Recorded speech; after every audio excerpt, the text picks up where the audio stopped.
Good evening, y'all.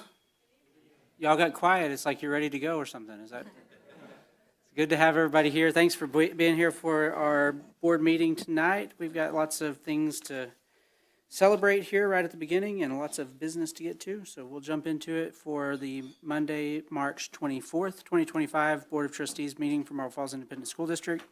We'll call the meeting to order at 6 p.m. Hope you all had an enjoyable and restful spring break, and we're back at it. It's all downhill from here, right? Roll call. We've got all members present with the exception of Mr. Payson. He won't be able to join us tonight. We'll kick it off here with an invocation from Pastor Jeff McAnally from Delta Church. Come on up and feel free to share any words of wisdom you have with us and pray for us. And then we'll follow that with the pledges by Mr. Verdell, vision statement by Mr. Bergman, and then we'll get into it. All right. Jeff? Thank you. Let's pray together. Lord, we are thankful, truly grateful for the privilege of being able to come together for meetings and the privilege that we have of being able to assemble and to be in a position of influence with all the children that are in this area, in this community. Lord, we know that the freedom and liberty that we have and that we experience every day is truly a gift from you. And so we thank you for that. We're grateful for that. And then, Lord, I pray that tonight as this group assembled here celebrates and plans and prepares for the future and all the things that will be a part of this meeting, Lord, I pray that you would just guide them and that it would be truly a time that's blessed and set aside for accomplishing things that are important, but also celebrating things that have already happened. And then, Lord, I pray your blessings on this board, the other friends, family, faculty, staff that are assembled here. Lord, pray your blessings on them, on the whole district, that, Lord, it would be obvious that there are people that are committed to children and to doing the things that are valuable for the long term for them, but also that your hand is at work. And Lord, we pray that you would just continue to use the people that have sacrificed and given and served and are part of this district. So we just pray your blessings on them, pray your blessings even on the meeting tonight, that you would help things be done well and orchestrated well, and that it would be obvious to see that your hand's at work in this district, and that you've blessed us all. We thank you for that and pray all these things in Jesus' name. Amen. Thank you. In our heart, I pledge allegiance to the flag of the United States of America and to the republic for which it stands, one nation, under God, indivisible, with liberty and justice for all. Under the Texas flag, I pledge allegiance to thee, Texas, one state, under God, one and indivisible. Marble Falls ISD has an unyielding commitment to love every child and inspire them to achieve their fullest potential.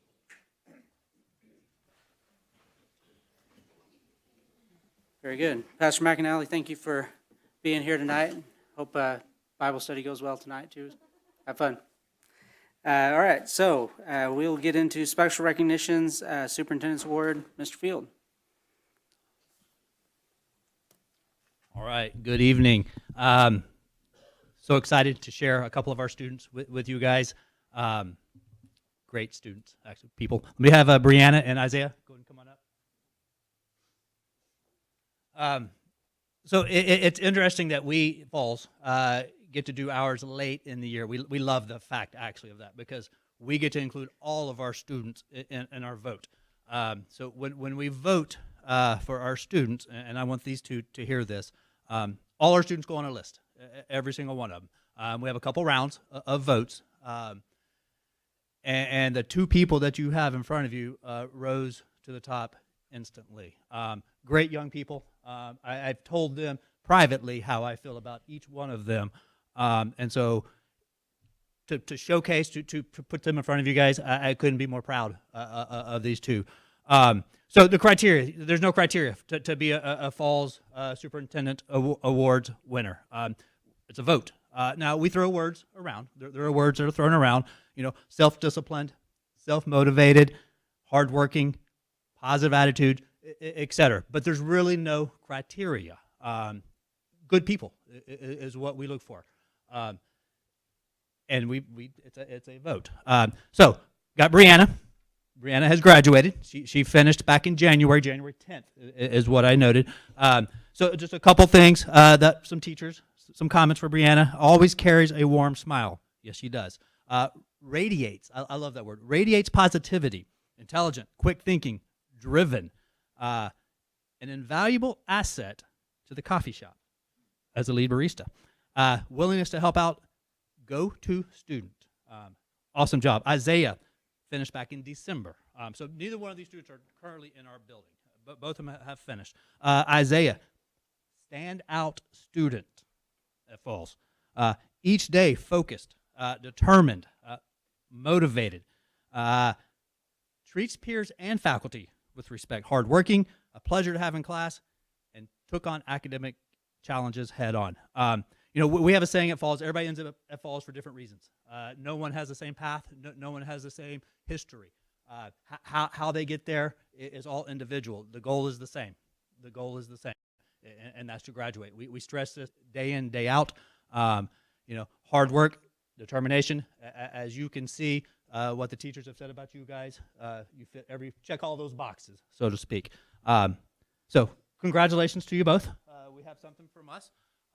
Very proud, very honored to stand beside you guys up here as the face of our students, and I mean that sincerely. So congratulations to you both. Our Fall Superintendent Awards for the school year.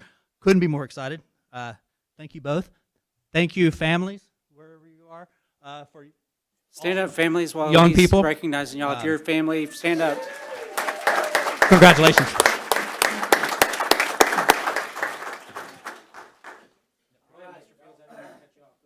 No, they're good. Let's take some pictures. Go for it.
All right, good job, Falls. Well deserved, and we're super proud of both of you. Congratulations on graduation.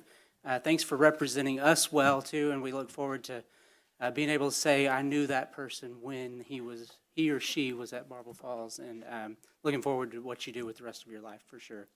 All right, so going the extra mile award, Ms. Henson.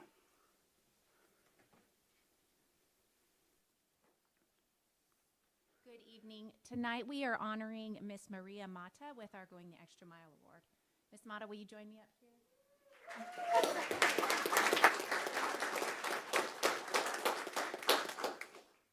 Miss Mata is the behavior coordinator at Falls and Epic, and she started with us in 2013.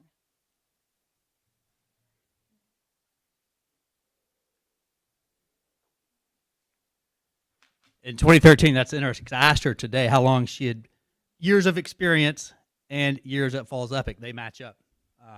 So very interesting to me, at least, Miss Mata.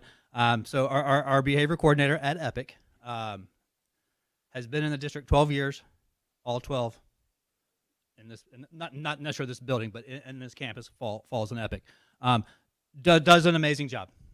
Does an amazing job going the extra mile. So her roles with Epic, intakes, and some of this is language you guys may not understand. I will fill you in if you need to afterwards. Intakes, morning check-ins, monitors the students, checks in Google Classrooms, monitors Go Guardian, covers classes, tutors, is one of our only Spanish speakers in the building, so a lot of Spanish tutorials going on in Epic.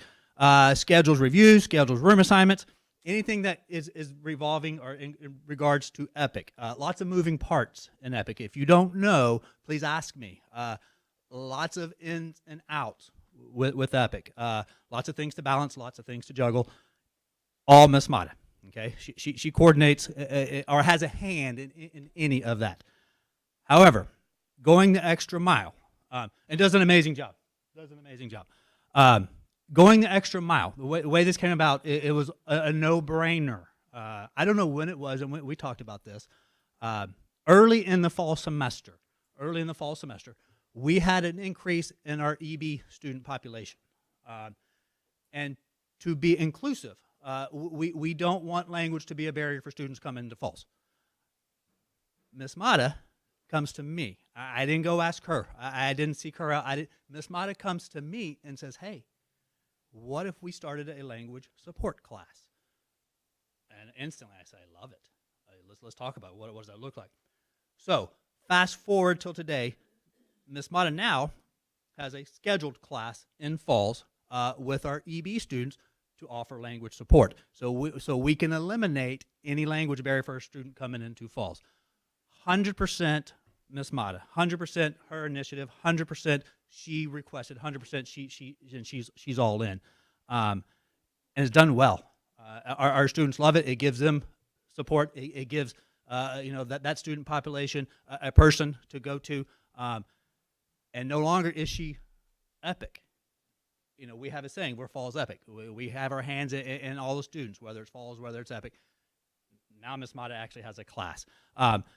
I said this, she's our only translator on campus. You'll hear that. So I got some comments from our staff, from our colleagues, and you'll hear that repeatedly, translate. That's a given, okay? We do lean on her. We do. We lean on her for that aspect, but much more than that. A perfect example of going the extra mile. A true gem at the school, always eager to lend a hand. Cheerful demeanor. It says famous. Famous cream corn. We'll see. Always a hit. A positive presence. Plays a crucial role. Crucial role in helping our limited English speaking students. A crucial, vital, I don't know if there's a more important word put in there, or a better word. Consistently goes above and beyond. I love this one. One of those people that is great to have on your team. Problem solver, can always count on Miss Mata to brighten up your day with a smile and a nice comment. She knows this. I've told her this in the office. We appreciate everything you do, Miss Mata. Oh, perfect. We appreciate everything you do, sincerely. You're a vital role, not just in Epic, but in our campus. So thank you so much.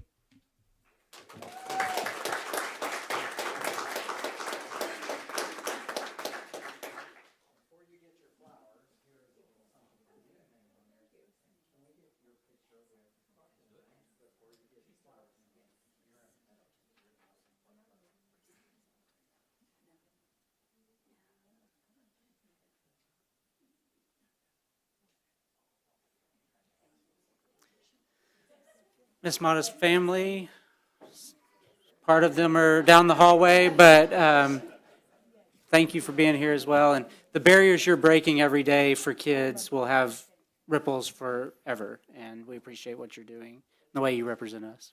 Congratulations. All right, spotlight on excellence, Dr. Gasway.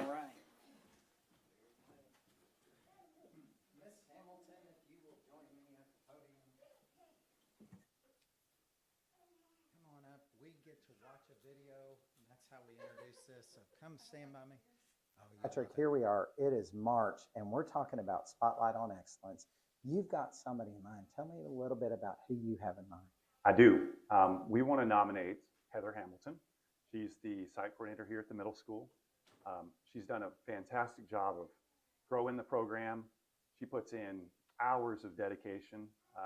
She does a really great job listening to the kids, figuring out their needs, and she always follows through on creating amazing activities. In fact, so much that we have a wait list. We've had a wait list all year. We're actually up to 275 kids on the roster. Awesome. We've already got tons of kids signed up for summer. She's got a great world culture camp she's planning for the summer, and just all around really cares about the kids.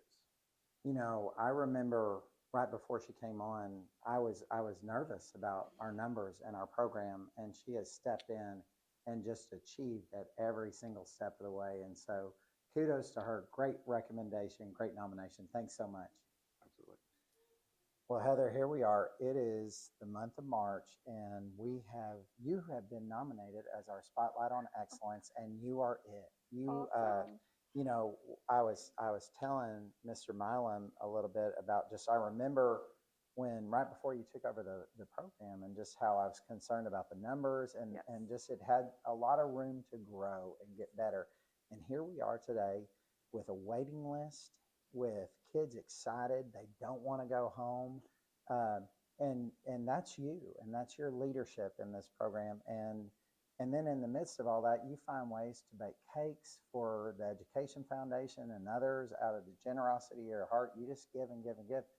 What drives you? What drives you to do the things that you do to support the kids of Marble Falls ISD and live out our vision? I went to school here. I moved here middle of 7th grade, graduated from here. Marble Falls is home. I love the community. I love the kids here. My kids go to school here, and I'm just, whatever little thing I can do to help, that's my passion. Baking, that's my way of showing people that I care. So donating cakes, whether it be the Marble Falls Education Foundation or Purse Bingo to raise some money for the kids in our community, just means the most to me. Well, your love and inspiration into our kids is showing every single day. Kudos on a job well done. Thank you. We are honored to recognize you as our March Spotlight on Excellence. Congratulations. Thank you. Thank you so much. I appreciate it. Y'all, this is Heather Hamilton.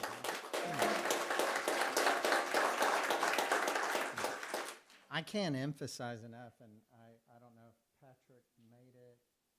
I know Shanna's here, and Shanna could tell you that this is a grant. Our ACE grant is every single year. We have it for the next 4 years or 3 years after this year. But at the end of really probably last year, we were just sitting there thinking about, like, I'm really concerned about our middle school members in ACE, and that could be the program that really causes us to lose that funding, and for it to go from just struggling to thriving to having a wait list. It's when we talk about it's all about the person, it's all about the person. And what better person than a Marble Falls ISD graduate coming home and making this a mission of hers. And so kudos to you. Job well done. I've got something at the dais I forgot to give you. And then we're going to take your picture. This is a little something for you. Put it on your desk. So, yeah. Sure.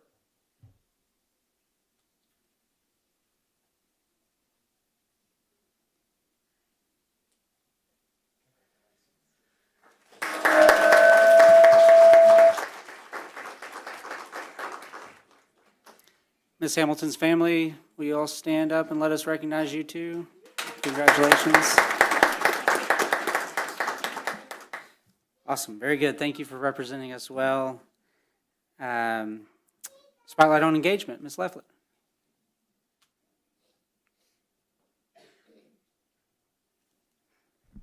Good evening.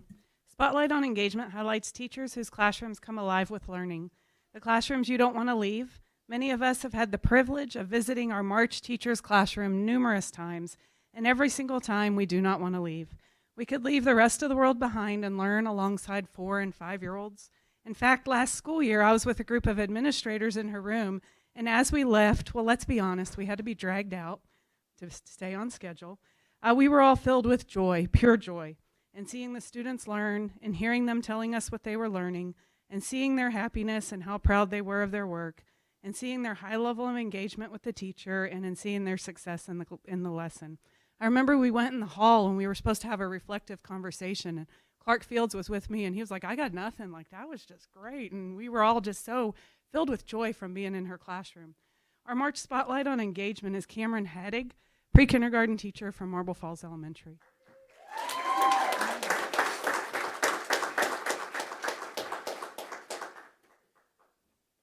I'm going to say just a little bit more about her. Miss Hadig exceeds expectations as she builds relationships to foster and increase engagement in her pre-K classroom. Within each lesson, she strives to incorporate movement, positive reinforcement, and ongoing student collaboration. She is everywhere in that room with all those little kids. Ms. Hadig leads with enthusiasm and fosters a growth mindset, graciously teaching students on a daily basis to learn from mistakes, and what's most important is always to try their best. She herself models a growth mindset that others notice. She fosters independence, encouraging students to self-check and self-rate their participation. She anticipates misunderstandings and sets them up as a learning opportunity through pair share, group share, think alouds. That classroom is busy, busy. Her positivity is contagious, impacting her students and classroom beyond her own with a love for learning. Thank you, Ms. Hadding, for cultivating and engaging classroom environments for our pre-K students, and congratulations on being Marble Falls ISD's March Spotlight on Engagement.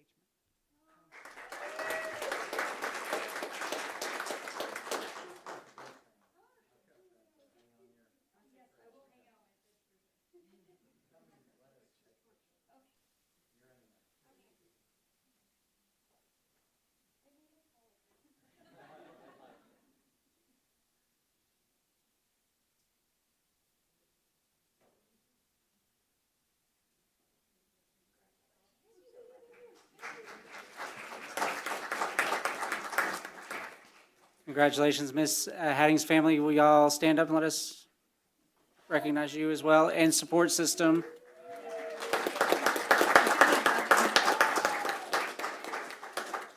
And so I skipped something. Usually I ask each one of the people that got recognized if you have anything to share with us, just what drives you, anything that wasn't added in the video.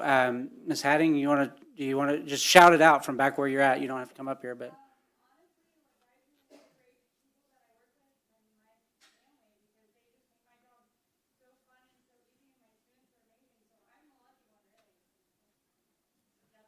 Awesome, very good.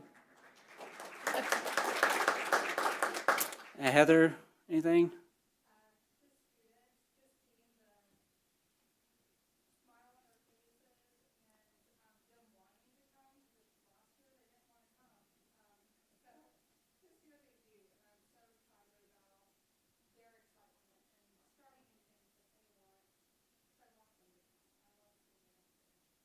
Awesome, very good.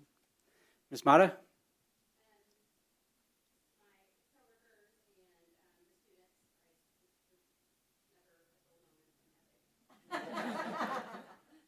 Very good.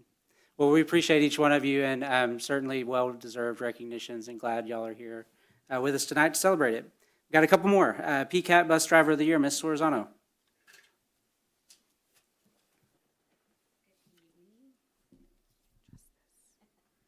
All right, good evening, everybody. So today I have the privilege to introduce or name our 24-25 Bus Driver of the Year alongside of PCAT. That is Doug Lawley.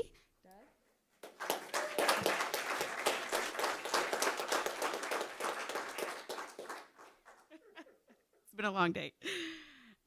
So I just have some words on Doug and a little surprise. So Doug is a driver on SC15. He services both elementary and middle school special needs students for Colt and Marble Falls Elementary. Doug embodies what it means to be a dedicated professional and a caring driver. He positively impacts the lives of his colleagues, students, and their families.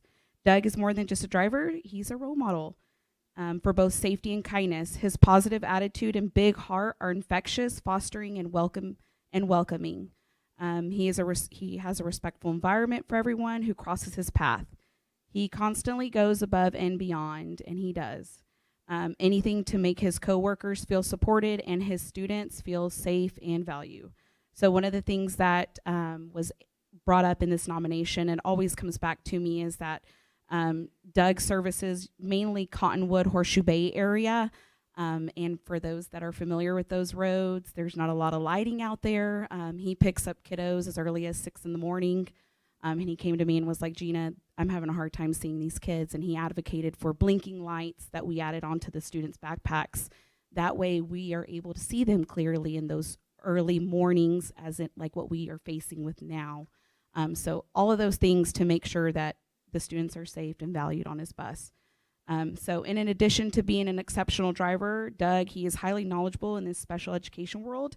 He takes time to understand all of his students' unique needs and ensures that all of the requirements are met with care and compassion. Whether it's adjusting routes, y'all know FM 2147 is fun, and we adjust on the fly with those, but he always makes sure kids are delivered in time and everybody is safe and everything's done correctly. So one big surprise that he doesn't know. So not only was he named the 24-25 bus driver for us, Marble Falls, but he was also named the regional bus driver for our regional. So I held on to this with both hands. So he gets this nice little glass placard. The last employee that I had that qualified for regional was in 2019. So congratulations, Doug. And in here is a little check on behalf of PCAP for you. There you go. Of course. Doug, anything you would like to share from the? Hey, Doug. Anything you'd like to share with us from the podium? What drives you? Anything? Any words of wisdom? Anything else?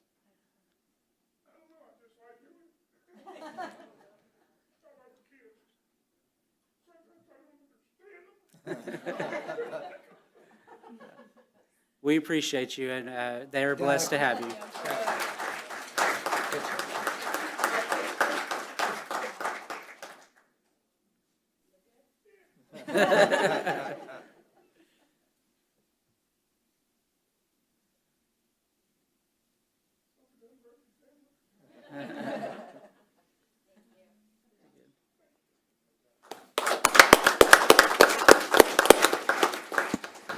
Doug's family support, stand up so we can recognize you as well. Glad you're here.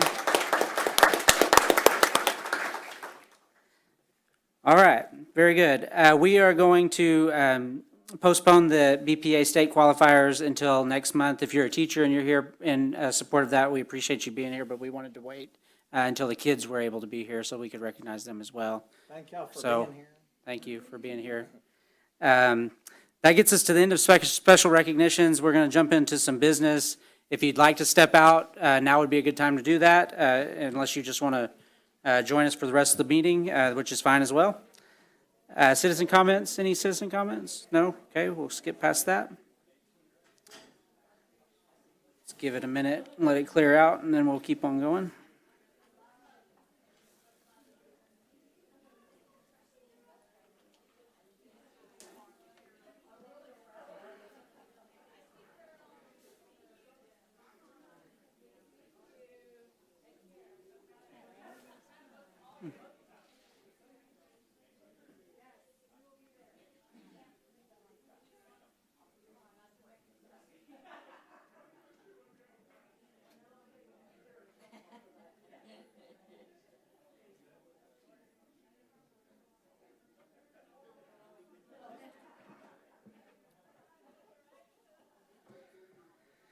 All right, information items, general fund summary, expenditure report, and we're in the packet. Anything to add to either one of those? Special awareness dates, Dr. Gasaway? Special awareness dates.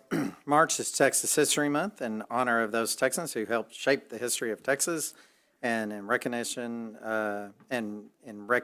of events throughout Texas history.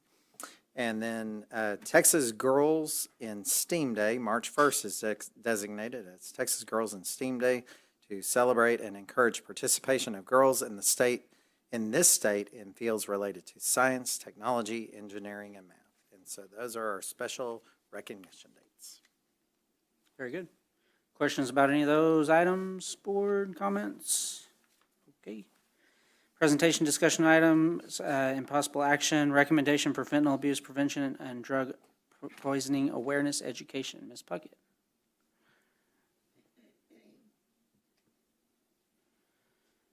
They should have a acronym for that or something. That's a lot of words. Good evening. Fentanyl-related legislation, or Tucker's Law, was passed by the 88th Texas Legislature to raise awareness of fentanyl poisonings and to promote prevention efforts. Specifically, the legislation emphasized that students and families need to know that other drugs and any drug may contain a deadly level of fentanyl. On January 22nd, 2025, the Marble Falls ISD Student Health Advisory Council, or SHAC, participated in presentations by staff regarding recommendations for the appropriate grade levels and curriculum for instruction in the dangers of opioids. By vote at the March 5th, 2025 meeting, the Marble Falls ISD SHAC unanimously recommended moving forward with the recommendations that were presented at that time. I will present an overview of the process and an overview of the recommended materials for first read.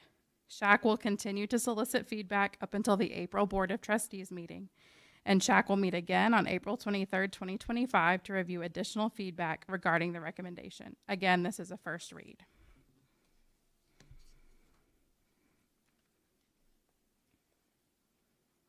So again, as mentioned, legislation was passed by the 88th Legislature to raise awareness of fentanyl poisoning and to promote prevention efforts.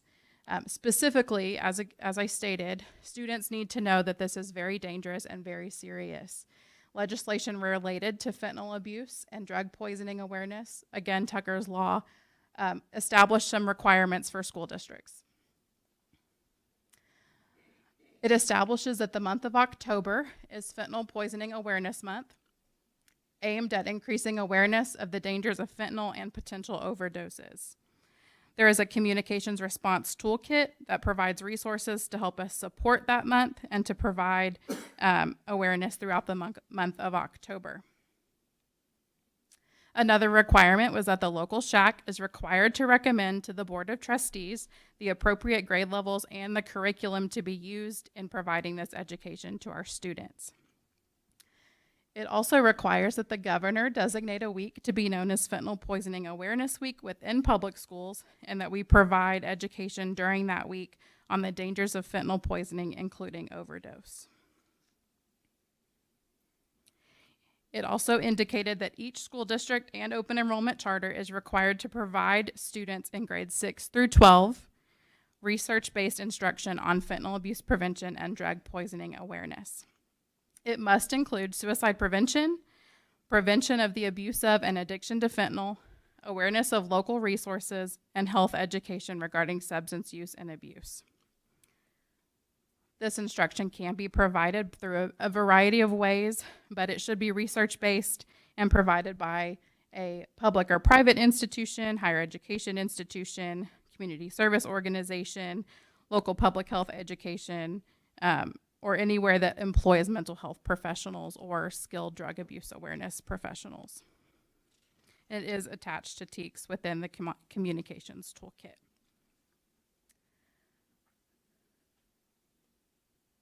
So, again, SHAC, myself, the counselors, administration, nurses, we all reviewed some of the recommended curriculum through the state.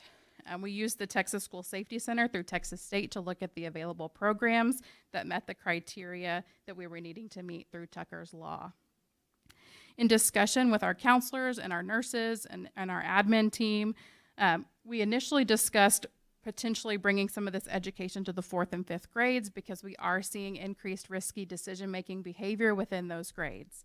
However, when we review the material, it was decided to continue with CATCH for those grades, 4th and 5th grade, because the curriculum that goes further into fentanyl and opioids felt like it escalated a little bit too quickly for those grade levels, and it was not necessarily age appropriate. It was more intensive. However, there was a recommendation by SHAC to utilize One Pill Kills, which is a toolkit that's recommended by TEA as well as the Department of Health and Human Services to push out education to our families regarding fentanyl awareness and opioid awareness. The reason we would like to do that is because we want these conversations to be happening at home as well. We want families to be equipped with this information. We want to prevent this happening to family members. We want to start it from the top down and help facilitate that conversation as well. For the 6th through 12th grades, which is the requirement under the law that we provide for 6th through 12th grade, SHAC has recommended Operation Prevention. This is a program that's created by the DEA's office and is also recommended by TEA and the Texas School Safety Center. Operation Prevention is a self-paced module, so the teacher would go through the module with the classroom, but there's not free talking within the module. They kind of go through it as the module is designed, so everyone receives the same content. It's focused on appropriate medication use and opioids, and as we know with fentanyl, that's really important to talk about our appropriate medication use. It generates a certificate at the end that allows us to track completion with the attachment of the attendance roster from that class period. And you can see linked here is the self-paced module. It takes you straight to that module, and then the program flyer. It takes about 30 minutes, which would just require us to adjust our advisory class by a few minutes to get it all in at one time. In addition to that, for 6th through 12th grades, the recommendation was made to also utilize an ounce of prevention. This is also an Operation Prevention program. It's a virtual field trip is what they call it. It's 20 and kind of their mindset and the things that they like to see. It addresses depression, which again, is you'll remember is a requirement under the law to address suicidality. It addresses mental health in connection to substance misuse. It's a more accessible companion. The first module is a little bit more scientifically focused on how those things can affect the brain, and this one is just a more student-friendly option. They really work well in tandem together rather than separated. And again, for 6th through 12th grades, we would also recommend using One Pill Kills, again, as an effort to reach families and reach our large that we're all aware of the dangers of fentanyl and opioids in our communities. You can see the timeline here. In August of 2024, we began having these conversations after the law came through, and we looked at several different programs. October of 2024, we first presented to SHAC with a Tucker's Law overview. In November, we talked a little bit more about the progress on that. And then October through January, again, we brought our recommendation to SHAC. We also got feedback from our administrative team through our AT meetings. And then, as mentioned on the March 5th meeting, SHAC formally approved taking the recommendation to the board. Continue to give feedback on that as well. We would like to discuss possible approval by the board at the April board meeting, and then implementation would be in the fall of 2025. It is important that we know it's possible that we come back to this conversation at a later time. Tucker's Law, who actually created the law for this program, which is a family out of Leander whose son was affected by fentanyl poisoning. They are actually creating a curriculum. It's just not ready for us to use yet. So it's not available, but they're working on it. And at a later time, it would certainly make sense to talk about utilizing the program specifically attached to the law. But at this time, in order to implement the requirements under the law, we need to look at something else until that time comes. Are there any questions?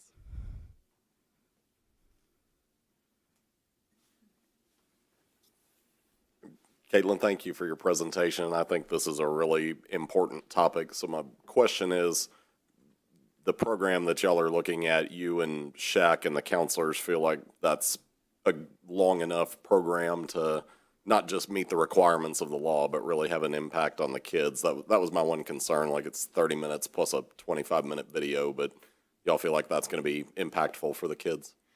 I mean, right now, there's nothing currently that is fentanyl specific. And so, yes, it is in addition to what we're already doing. I think the hope is that it brings in the larger conversation, and that's why we have advocated for the use of One Pill Kills in addition to those things, again, to really facilitate those conversations.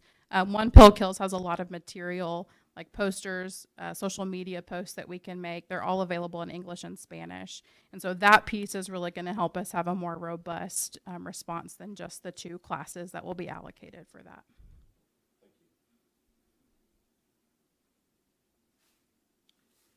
I was looking, you probably said it, I just didn't understand or didn't hear it, but when does this happen? Like what period, what class periods, that sort of thing? It would be utilized during advisory. And then the amount of time is just that one 30-minute basically section? So the first part is 30 minutes, so we would need to extend advisory just a little bit to get it in. And then the second one is 25 minutes. The second one, the virtual field trip, you can pause. And so if necessary, you could pause it and resume it in the next advisory class on a later day. So it would be 2 class periods essentially. And then the one pill kills would be utilized through Parent Square and through our social media and then throughout campus as well. And just generally, like, just quick overview of, like, what are the other things? You said it would fit in with the other things that we're doing. What are the other things that we do, just generally? So as far as substance abuse Yeah. awareness, so we currently use Catch My Breath for vaping, and it fits in with those types of things. Catch My Breath focuses a lot on medication misuse and things like that, so it really goes in tandem with those and helping kids understand that even if it's one time, that one time could be detrimental to them, and even if it's one pill, that one pill could be deadly. Very good. Okay, so this will be on the agenda again next month and allows time for community feedback and stuff like that as well for the next month. So thank you. Good work. Okay, academic progress monitoring, middle of the year report. Let's actually, do you mind holding off and let's take a 5-minute recess real quick? Let's take a 5-minute recess. It's 6:42 p.m. and we'll come back in just a little bit.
p.m.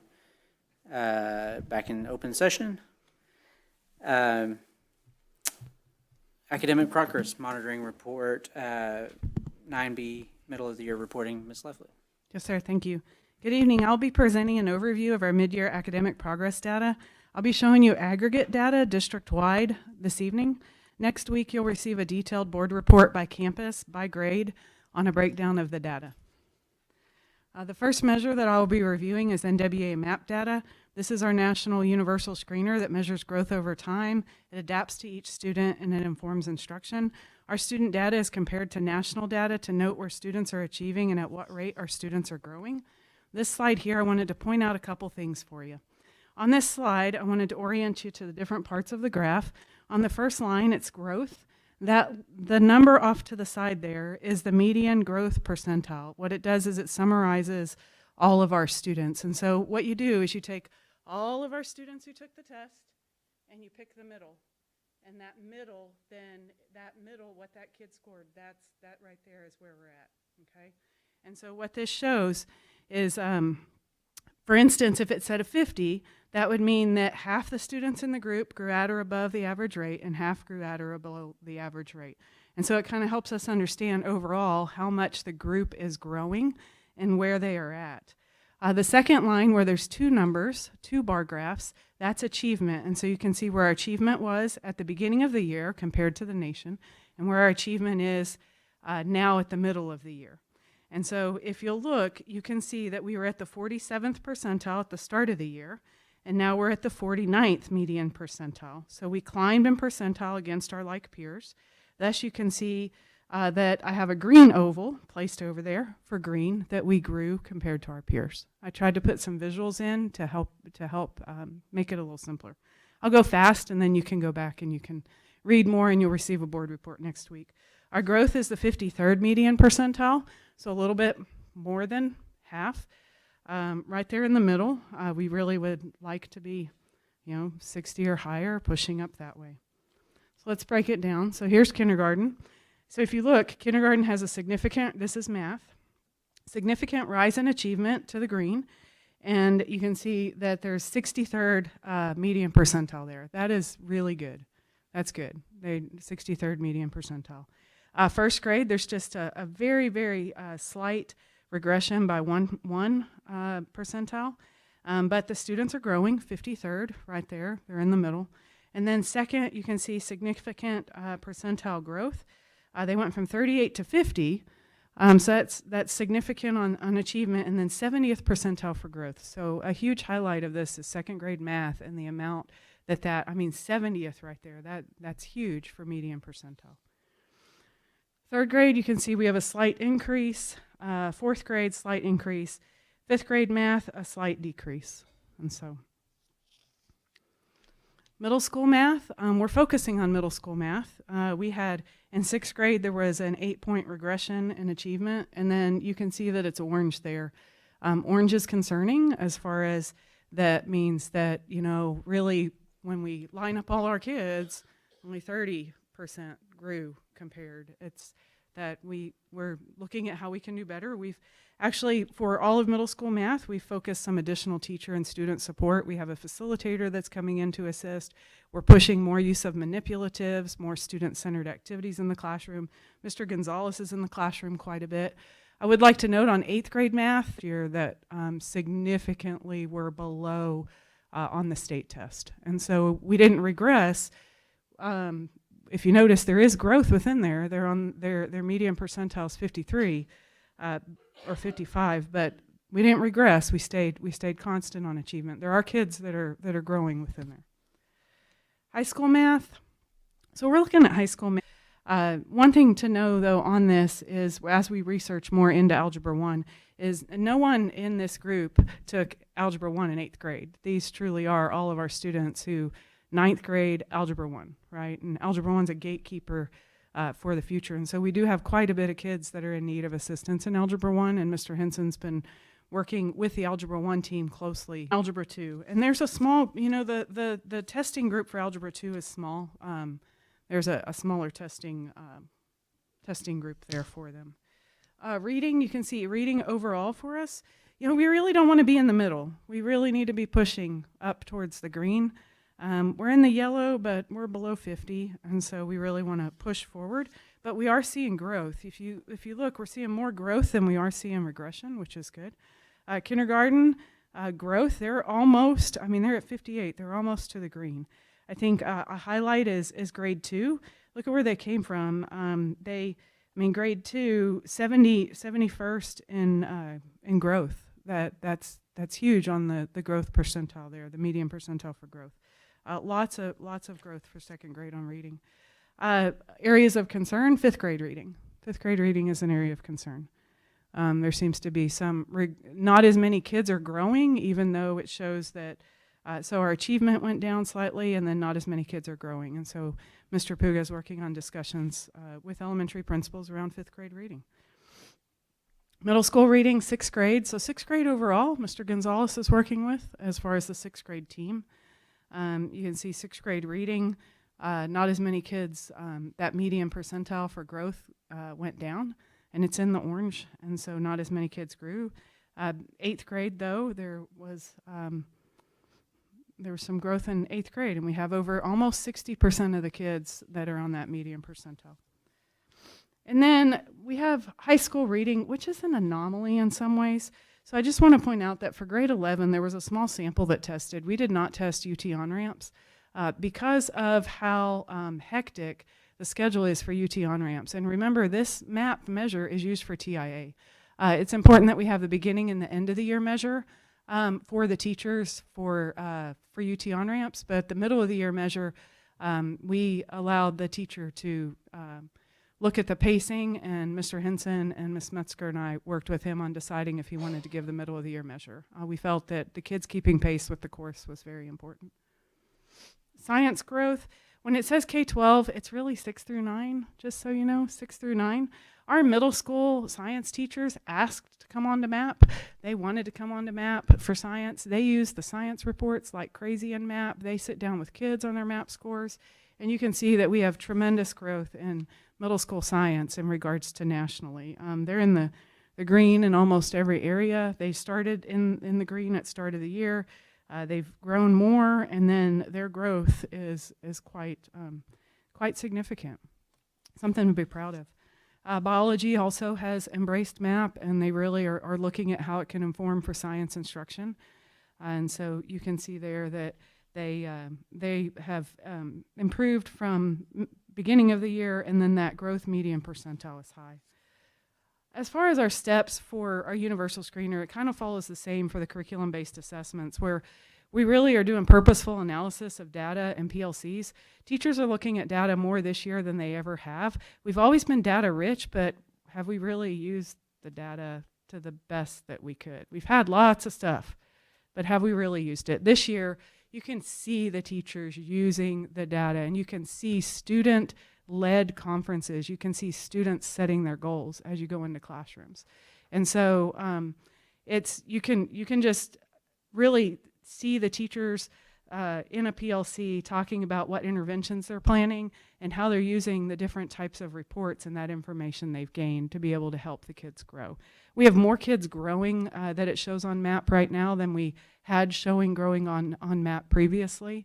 And then we have more purposeful talk about data this year at the district level in regards to MAP. When we bring all the principals together and dedicating some time, you get back to a campus and it's so busy. You always mean to look at things or take care of things, and all of us, we all get busy, but having that better dedicated time during our principal meetings. We're gonna go to curriculum-based assessments. I did the chart a little different for you this time. So last time I talked to you about, normally I give you approaches, meets, and masters, and you kind of get approaches, meets, and masters, and you're able to look at that, and you're like, yeah, what does that really mean? You received a written board report in December, and you'll receive one very similar next week. What I did is I took that, Dr. Fields prepared for me, and we took the data from the written board report, and we basically broke it out on here. I'm going to show you aggregate data of tested areas. And so if you look at this, we took the scaled score, which really is what's counted for accountability. So you can see where how we're growing. So if we take 3 through 5 RLA, you can see our starting point, which is the white arrow. And then we grew for CBA 2, and then we grew for CBA 3. Now, are we where we want to be? Our end goal is 77 here. So we're not where we want to be yet, okay? But we're still working, and there's lots of things happening right now. Pretty close, we're pretty close to 75. 5th grade science, you can see we've grown and grown. Our goal is actually 72. Stagnant, we stayed the same for the second CBA, 85. Our goal is 83. So we've surpassed the goal with CBA 3. There's one grade level that's doing pretty well, another grade level is struggling tremendously, and so we're really working through middle school math. Middle school science, goal is 81. I do want to point out this is only the 8th graders, and the 8th doing some more in-depth looking at a couple of the questions that were on there. So it might be that I make a decision to throw out a couple of the questions. I'll meet with Dr. Ashby tomorrow on that. And they're holding steady and performing. Middle school social studies, the goal is actually 70. So even though we stayed constant for CBA 1 and 2. So this is a great example on how when numbers get mixed, it looks kind of weird. I did break it out for English 1. So English 1, even though we've shown growth, the goal that was set is 85, and it shows at 69. And so Mr. Henson is having too hard when they scored.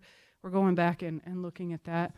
And then on here, for English 2, the goal is 82, and we are at 77. So close. There's a lot of green arrows. Right now it shows we're at 51. And in our narrative we provide you next week, we'll provide you quite a bit more detail. U.S. history, it's interesting. Grew, stayed at 92, goal is 92. The goal is right there at 92. So how do we use these? Standard, and are they teaching to that cognitive level of the standard? They are going back and relooking at the curriculum. They've been providing different interventions for them.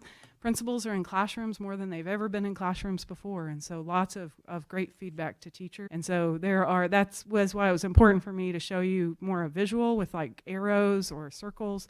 We have more positive points that we're trending.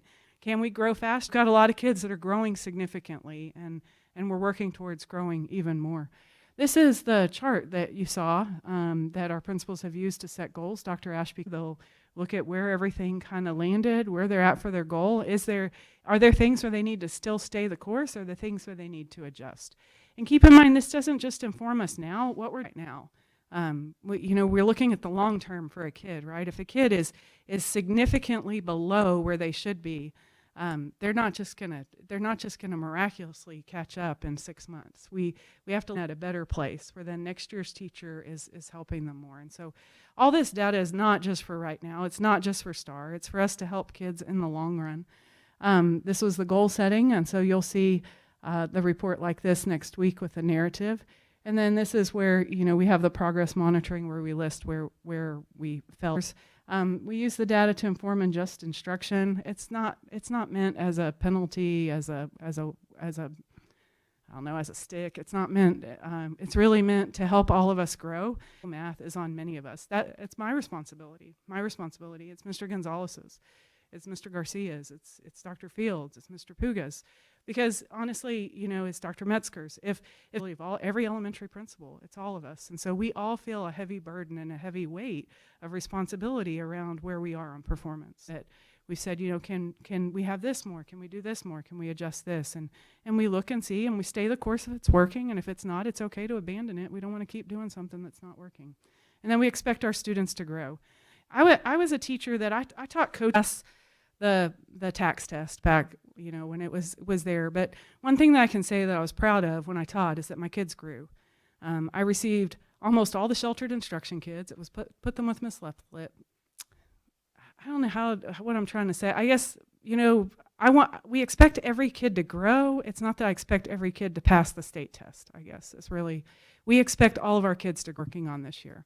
And so we'll provide you a more detailed report next week. This is meant to give you an overview of where we're at. Dr. Ashby is here this week for us doing data meetings. Next week he does some Zoom, does some debriefing with whichever teachers, the principal and the teachers wish to come together. That concludes what I have for you this evening, if you have any questions. You mentioned a couple of times questions being thrown out, things like that. What's your level of, certainty that the tests that we're giving are accurate? With the standards, they have, there were new science standards this year, and in the new science standards, there are some things that they still have to teach, and some things are tested still and not tested, and so this year is a transition year. And that's what I have to go back and double check, is that the teacher-based assessment, but is it that it's still part of what they should be teaching? It's just not tested on the test, and so that's what I'm going back. As far as overall level of certainty, I have not looked into it.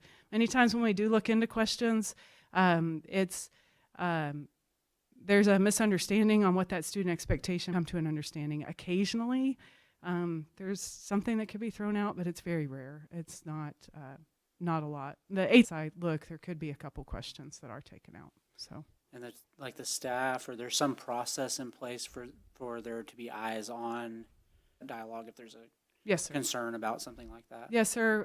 We don't open the test like weeks in advance. So we open the test only a couple of days before, and then words are adjusted in answer choice. The question is still good. We've just adjusted some of that.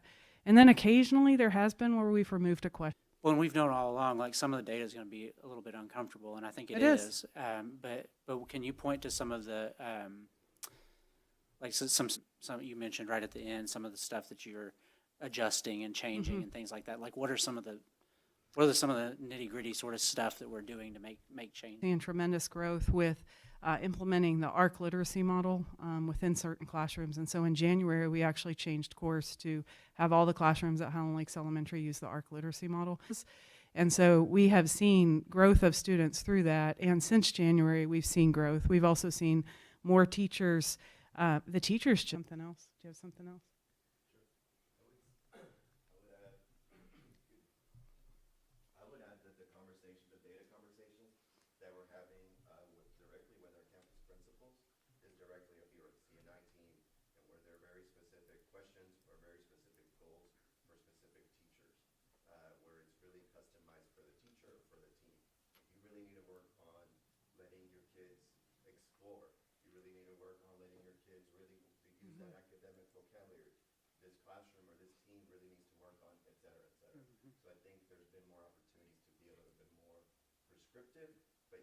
The ability to ask questions and dive in. But then that, I guess, final question, I'll leave it alone, but like from the principal level or maybe y'all, like, are people receiving that, or are they feeling like it's a stick? Like, are the Depends on how the conversation goes. Well, right? sure. Yes, it does. So I think that's a growth area for all of us, right? And so there are some conversations that principals have that in which the teacher is very open and reflective, and there are some times where it takes the principal 4 times a conversation with a teacher than they've ever been on their data at all campuses. I think that one thing that, and I'm not going to point out her name right now, but there's a math teacher at the high school, for instance, that I know that has used a lot of that she's seeing the difference in her performance, and then she's continuing to push and push and push on doing those activities. To get her to start to do those, it took a little push from Mr. Henson, or just we're seeing more and more is as they're trying things to kind of push instead of just to sit and get, they're seeing the difference on their data, and then they're coming back and coming back. But it's okay. And so I just experience on the ground. Depends on the team and the individual. Some teams come around a little quicker than others on embracing the data, both good and bad. Obviously, if they see in their PLCs, a lot goes to Mr. Miner because he works a lot with them. They've embraced that, and you've seen the growth through that. You've seen the scores. Our biology team knocks it out of the park. They started to embrace it, and they've seen growth. And so it's there. I mean, it's easy to point towards those. English is the same way. I mean, when you drill it down into everything good, it's just finding time to do that. And like she said, we get busy in the spring. We get busy, like you can see globally as well as locally. It's all matching up. I mean, we hear if a conversation hasn't gone well. I'd help support the kids in the classroom. Yeah. So.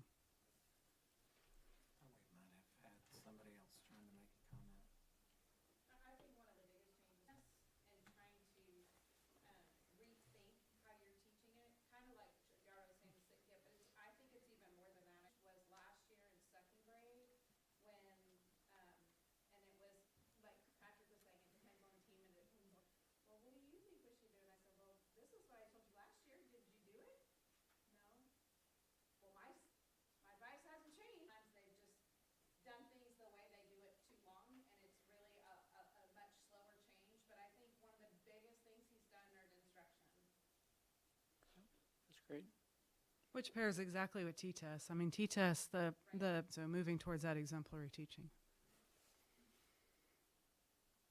Good. All right.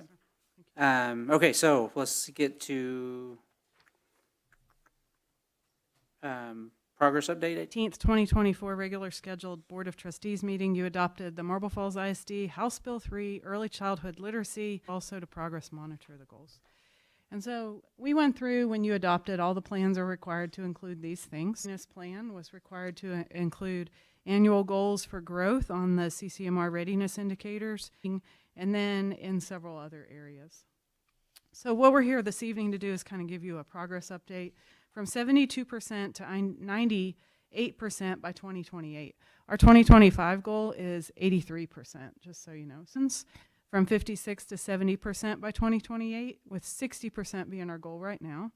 increasing the percent of students earning college credit for AP criteria in both ELA and math, with 41% being a goal for 2025.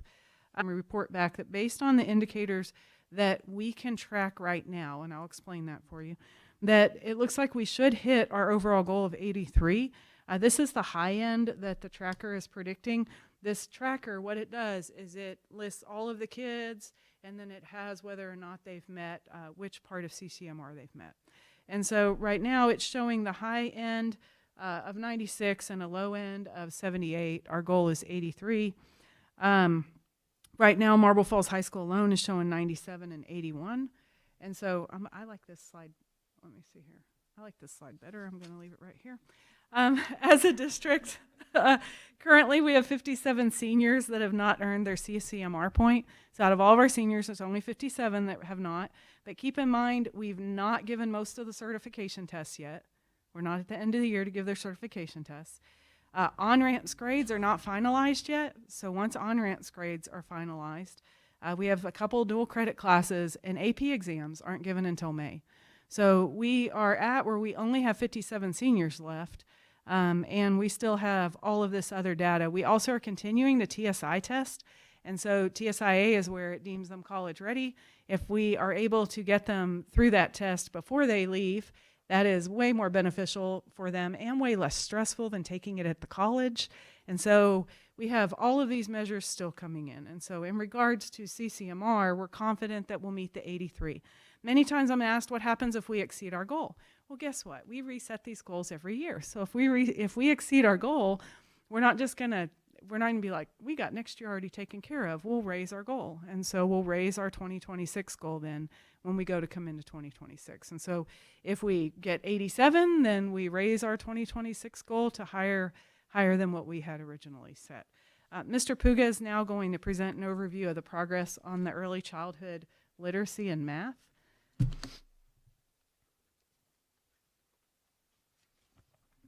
Again.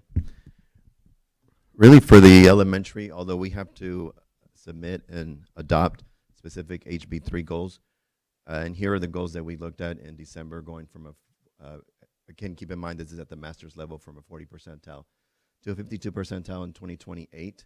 But really looking at, even though we submit HB3 goals, this is really a summary or a continuation of the previous conversation that Ms. Leffler just presented based on our academic progress and our academic goals. Because some of the questions that Mr. Nauman, that you asked earlier, these are some of the things that are mentioned here specifically. So for example, this is, there's overlap between the literacy progress, the middle of the year progress for literacy and math. And as Ms. Leffler mentioned earlier, us being data rich, we have a lot of measures for progress and data analysis, both at the district and campus level. We obviously have our district and campus grade level PLC sessions and planning meetings with our grade level teams. We have data meeting discussions. Those are the ones that I was just, and then following up on the campus with those specific instructions for specific teams, following up on specific recommendations so they can follow through in the classroom with our students. We've also had teachers participate in facilitated planning sessions, and our campus leaders also helping facilitate for specific grade levels, which are then those providing those professional learning opportunities for both our teachers and our specialists and our SPED departments and our EB population, and providing that those specificity for our campuses. It has continued that support. And then the cognitive growth mindset, and really push our classrooms to more student-centered progress in the classrooms directly. And I think that third to the last bullet has really, and then specifically for elementary, some consistent expectations and lesson planning and learning intentions, and still with campus autonomy and grade level autonomy and administrators. You see here in the math early childhood data for outcome goal, again, it's from 40 to 52. This is the same goal that the literacy, and then from the data and the information that Ms. Leffler just mentioned a few minutes ago. In addition here, focusing on fact fluency and numeracy and academic math. That sentence should be the other way around. But pushing that again back to the focus on cognition. And then as we continue, follow up with where we are at that point. Do you have any other questions? Very good. Questions, comments? Thank you. Okay, approve either one of those reports, right? Yorda? Okay. Staff development waiver, 2025-2026 school year. Administration is requesting approval to submit the application for the staff development waiver for the 25. We have had this waiver in place for many years, and it is the reason why we have not had to make up bad weather days. Very important waiver. Days in which this will be used for 25-26 school year are October 27th, November 24th, 25th, 26th, January 5th, and February 2nd. If something was to happen, professional learning should be happening in those afternoons, which is December 19th and May 21st. DEIC approved this waiver at their last meeting on March 12th. Administration must have the Board of Trustees approve regularly scheduled April Board of Trustees meeting. Any questions? Questions, comments? We'll see it again next month, if not. Okay. Yes, sir. Instructional materials certification, Dr. April asking you to certify. But part of the Texas Education Code requires that we annually certify that we have instructional materials that cover all of the TEKS in all of our classroom. You could read through you do have a copy of the instructional materials provision survey, and it lists, we share the TEKS. You will notice on page 16 through 18 that there are some blanks for social studies. We are not finished with the decision-making process for social studies yet.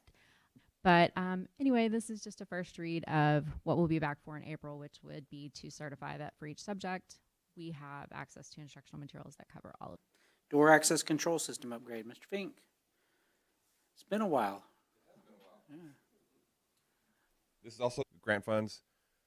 So the back in 2019 is when we installed our access control system.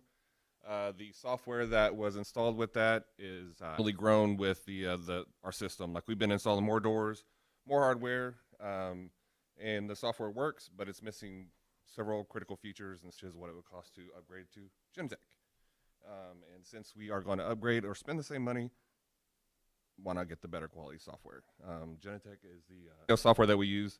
That we can pull, like, search for vehicles based on make, model, color of the car and stuff. It would bring those same advanced features to the access control system. And it would integrate the access control under one single. Comments? Go ahead. Is there any advantage time-wise to just going ahead and approving this tonight? Will it let you get started sooner? Not. I personally wouldn't start this work until school's out, summertime, just because we are basically tearing down, not really tearing down, but we're digging into the access control system, and I wouldn't want to interrupt, Tonight, it doesn't matter to me. I'm not saying no, it's just, I wouldn't start the work until summertime. We'll wait.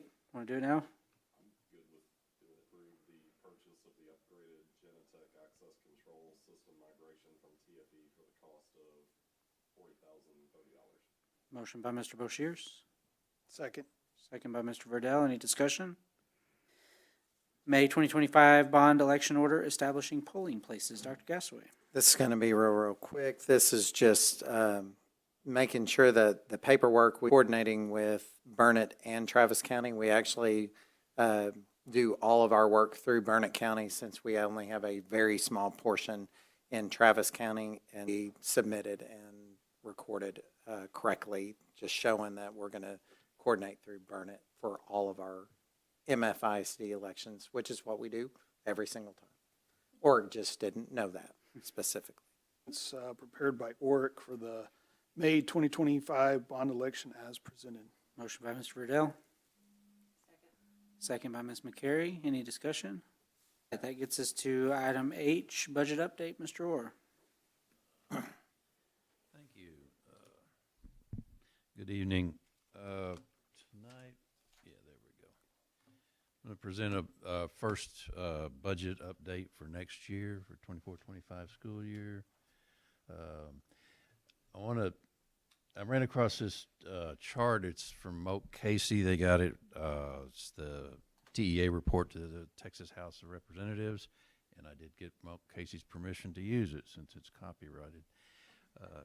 So I wanted to draw your attention to the year 2019. What this is it's all of the school districts added together. It's their audit reports. And so it shows the actual revenues minus expenditures, And you can see about $2 billion increases in reserves each year until we get to 2019. And in 2019, that's when the COVID money started coming in, and it's also when the legislature passed the last increase in school funding. That was when the adjusted basic allotment went up to 6,160. And so and we have not had an increase in funding since then, but all of the schools were able to increase their reserves for all those years because of the COVID ESSER funds. It was ESSER 1, 2, and 3. And that hid the underlying issue that the funding has not increased since then. And inflation, I think some estimates are that it's gone up a total of 20% over that time. So then you come to year 2023, and then all of a sudden in 2024, the total of all the schools added together, the surpluses and the deficits, was a deficit. And we are one of those. There was 510 schools that had an operating deficit. We are one of those 510, even though our reserves went up. Our reserves went up because we had a non-operating revenue from the hail damage. We got some funds right at the end of the year that increased our reserves, but it did not change the fact that our operating revenue was less than our operating expenses. If you recall, we passed the budget while the legislature was meeting. That was the 88th legislature.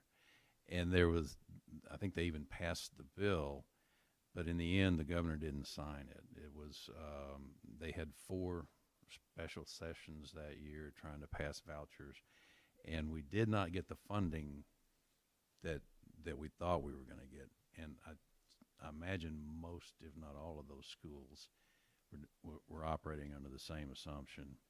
So that, I just wanted to show that to you, kind of give you a feel for where we are right now.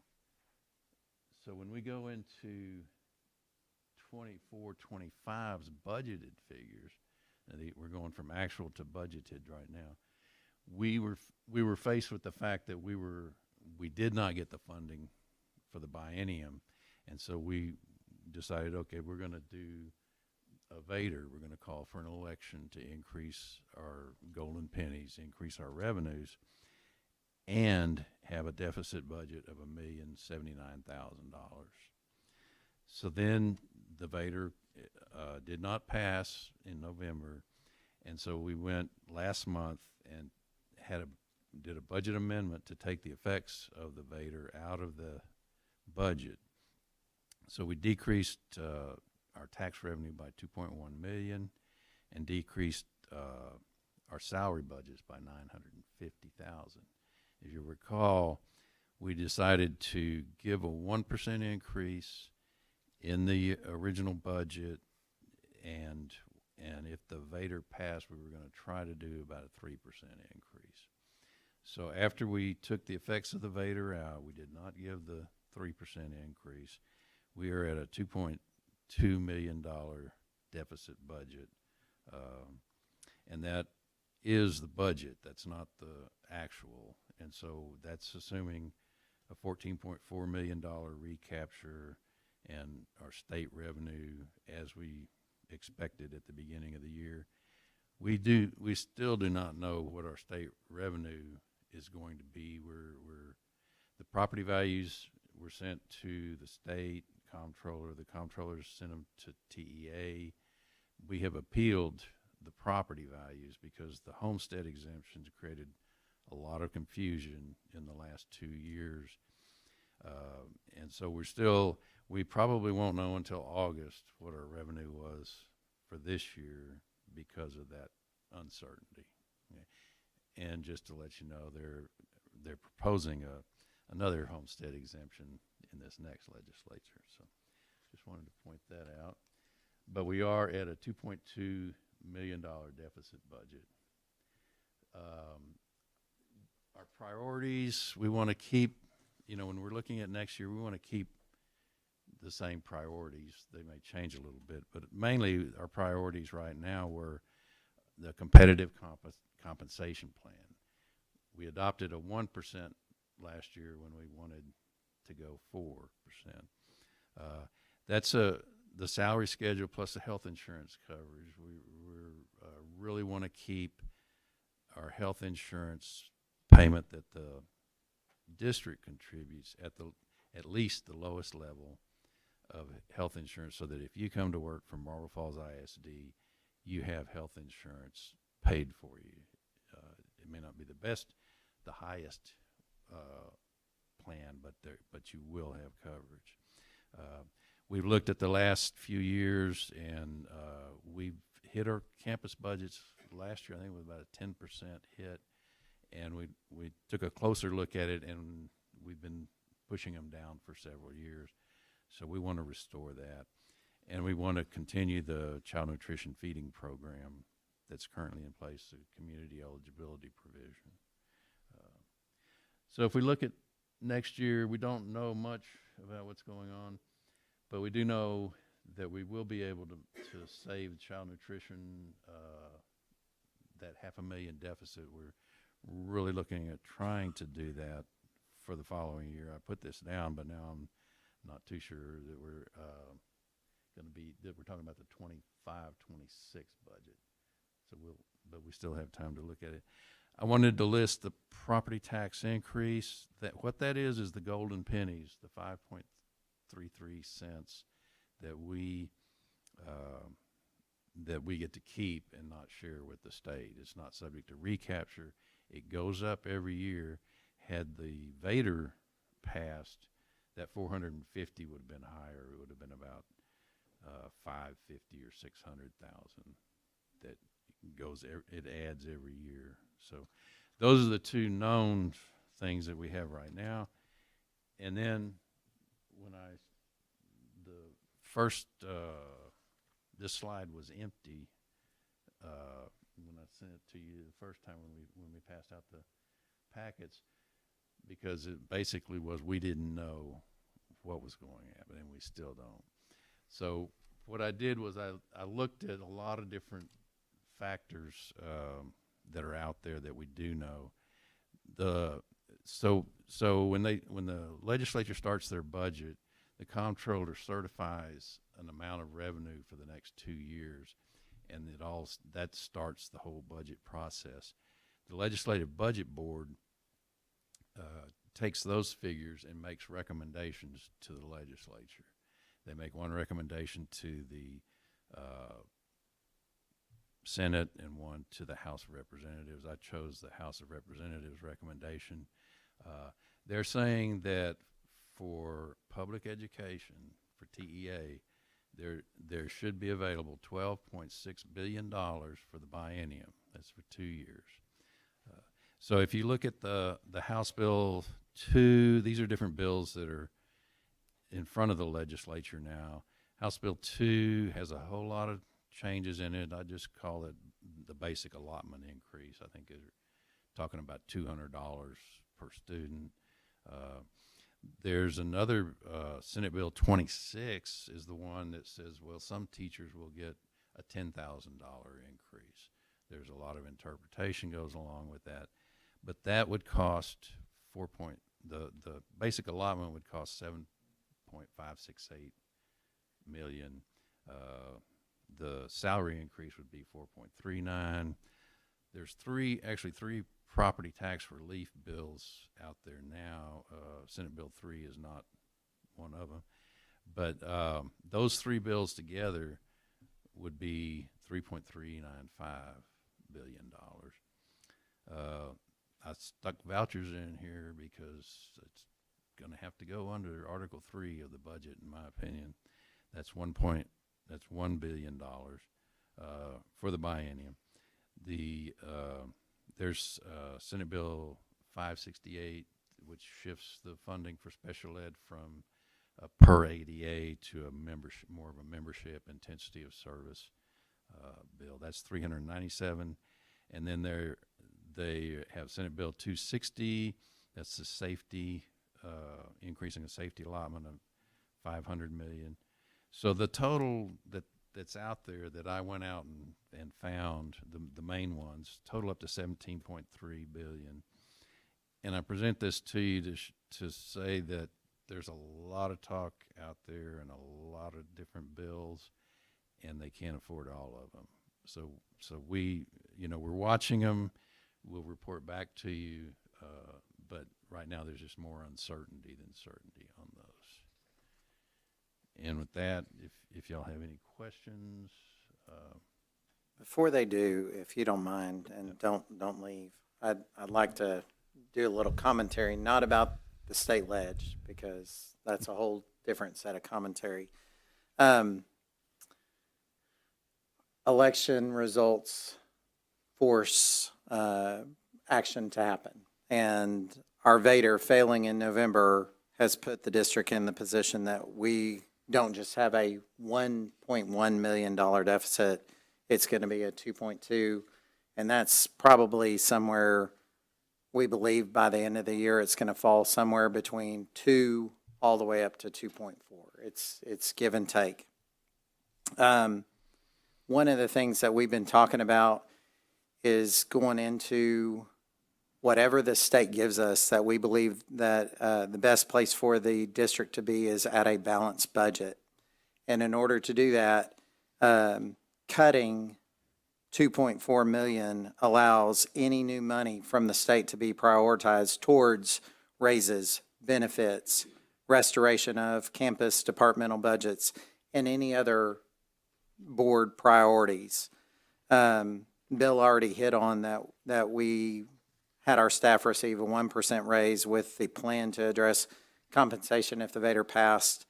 It didn't, so the staff raises for me are a priority. It's probably my top priority. One of the things I thought was really important as Bill talked is that we're in the middle of the 2025 bond that we called in January. And I think one of the things that from the minute we call the bond, people don't understand school finance, the complexities of school finance, and the fact that we can only use certain funds for certain things. The Vader would have helped us on the maintenance and operations side. That would have helped us with compensation, benefits, new positions if we wanted. The bond is on the interest and sinking side. No money from the or what we call INS. No money from the INS can help with giving staff raises. We could make that number as big as we want, but if it's on the INS side, if it's on the debt side, it cannot help with raises. It cannot help with retention initiatives. It cannot help with benefits. It cannot help with new teaching positions. And so as we have this discussion this spring about the bond and the $172.2 million bond that's going to be for 0 pennies on the INS tax rate, 2153, whether all 4 propositions pass or all 4 fail, it doesn't help us on the M&O side. And it will not, we cannot take money from that to offset the $2 to $2.4 million deficit on the M&O side. And so one of the things that our administrators are going to be working with our campus principals this week and in the next few weeks ahead is looking at the positions that we're going to need to eliminate in order to, at the end of the year, not now, but at the end of the year, that we'll be making some reductions at every single campus from central office to our smallest campus of Falls, that we're going to be making cuts in order to put the board in a position that when the state does do whatever it is, and you saw it's $17 billion worth of stuff, but only a $12.6 million budget. Some things are going to be lost. We don't know how much we're going to get, but whatever we get, we want to put the board in the position of being able to have full access to those funds. And so I just want to prepare the board, as Bill was talking about this, that One of the things I said as I was on the speaking circuit talking about the Vader is, if this doesn't pass, we are going to have difficult decisions to make. Those difficult decisions are here, and elections do have consequences, and we're about to have some very difficult decisions in the near future with staff about positions that we're not going to be able to keep for the foreseeable future. With that, I would entertain any questions for Bill or myself. Questions, comments? Just a couple, well, one question, Bill, and then a couple comments. The proposed increase to the ADA, I think they're talking about $210 per student. That would net out to roughly $800,000 for our district. Is my math completely off on that? What I did to try to, there's like 10 or 12 different items in there. There's in that bill. So the approach that I took was I took our portion of the state's ADA and multiplied it by the numbers that were, sorry. Can you put it back to that list? So, anyway, I took the amount of the bill, the $1 billion, and multiplied it by what our portion of the ADA was, and I came out with, I think it was like 2.6 million that would come to us. Now, along with that revenue comes all the demands and all the requirements. There's pockets. You're not wrong on. It's not if you were to say this 2.6 on the basic allotment, how does that equate? It's not just a $200 increase, and so you're not wrong. It's 800,000. It's just there's a whole lot more minutia behind the bills on every single bill. Nothing in the bills are simple. Thank you. And then, Dr. Gasaway, I'll just agree with a couple things that you said. I think it's really important that we approach it from a balanced budget perspective, so that whatever the state decides to do, that money can go towards, staffing raises and, trying to restore some of those campus and department budgets as well. So I'm just saying I agree with your approach there. Thank you. We basically trusted them back in the 88th legislature and gave the 4%, and that's now we're trying to play catch up, and so I feel like this is what we need to do is get back to zero, take whatever we get sent our way, and along with the demands, the salary increases in Senate Bill 26. They talk about $10,000. They're saying that's what the school will earn. That's on the allocation part. It's not very clear how we have to, what requirements we're going to have to spend that goes along with that. And so there's a risk in there. There's a lot of required spending that's going to go along with any revenue we get. I haven't read 26 yet, so I guess that's my homework for tomorrow. I haven't read the whole thing. Bill, is any of our budget, any of this affected by the federal stuff happening?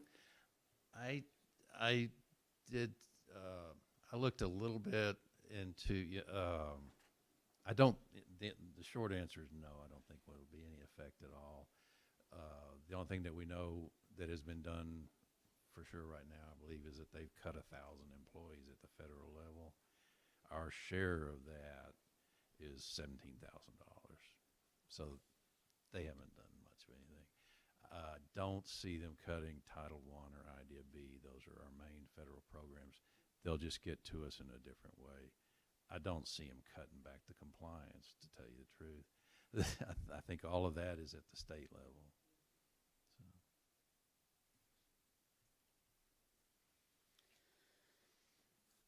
I just, I could comment to add on. I think the most compelling slide you've got is that first one, and it's just evidence that public education is under attack. And as you all know better than anybody, but I think the biggest issue, though, is that we're dealing with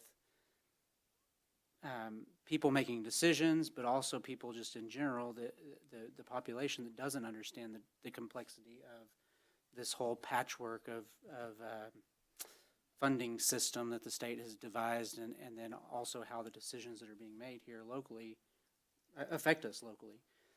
And so, you know, when you're talking about $2.6 million on what is already a lean M&O side, we've done, after we cut that last 10% from budgets, going back and hearing how much we've cut from campus budgets over the last several years is shocking. It's frustrating that we're being put in this position, but $2.6 million, you can't do anything besides look to staff in order to try to cut to save. And so it's not good for kids, it's not good for the community, it's not good for teachers, it's not good for morale, like none of that is, but it's also that we've been backed into a corner. And so I'm not looking forward to any of these decisions we're having to make pretty soon, but I also don't see any other way around it, because we can't continue to sustain a $2 million deficit every year. So that's gonna all of you that are in the crowd, like, help us communicate it, like as this comes down the pike, like it's gonna put us in a pretty just not an ideal position, and the intent is not that we are not supportive, that we don't want the best quality staff, the best raises for our staff. It's that our hands are tied, and it's frustrating from this level to not be able to do anything about it, other than just try to whine as loud as we can and hope that somebody in the legislature will hear us, but clearly they're not because of what happened this last time. So I don't know. It's just I know I'm preaching to the choir, but it's gonna be tough, and it's a sad situation that the state has put us in. And so we'll navigate the best we can, but we've got good leaders, good people making decisions, and I'm confident we'll weather the storm. It's just a matter of some difficult seas in between here and there. So that's all I have to say about that, I guess. But thank you for the work you put into this, and keep us posted as things go. I know it's always a changing dynamic right now in this season, so thank you. All right, thank you.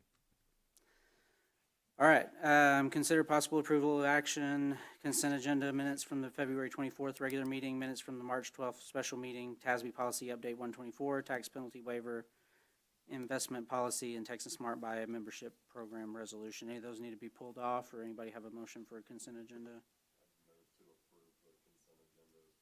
Motion by Mr. Boshiers. Second by Ms. Tubig. Any discussion? All in favor say aye. Aye. Aye. Any opposed? Motion carries. We've got upcoming meetings on April 28th. It's a Monday. May 19th is a Monday. I guess that's all of those. Anything to add to those? No, sir. All right, that gets us to executive session. We've got some discussion of professional personnel under 551.074, including the renewal and extension of campus-based and central office administrator contracts. And then discussion of superintendent's contract under 551.074 will stand adjourned into executive session at 7:52 p.m.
think we're all back. We will be back in open session at 8:18 p.m. We have discussion, possible approval of action arising from executive session, possible approval of renewal, extension of campus-based and central office administrator contracts. Dr. Gasaway, we're going to do this in a couple of lists. So Dr. Yes, sir. Gasaway, do you have a recommendation for the My first recommendation is to have the board approve personnel list number 1 as presented in executive session. motion by Ms. McCary, Second. second by Mr. Verdell. Any discussion? All in favor say aye. Aye. Any opposed? Motion carries. Coach, All this is your list to stay. Okay. Okay. So second is the recommendation that the board approve personnel list number 2 as presented in executive session. Administrative recommendation. Motion by Ms. Tubig. Second by Ms. McCary. Any discussion? All in favor say aye. Aye. Any opposed? Abstention? One abstention, Mr. Bergman. Motion carries. Okay, now that gets us all, that's all the administrative contracts, so we're at possible approval of superintendent's contract. Have a motion from the board on that one. I would move the board approve Superintendent Dr. Jeff Gasaway's contract with the modifications as presented in executive session. Motion by Mr. Boshiers, second by Mr. Bergman. Any discussion? All in favor say aye. Aye. Aye. Any opposed? Motion carries. Very good. That gets us out of agenda items, so we will stand adjourned at 8:20.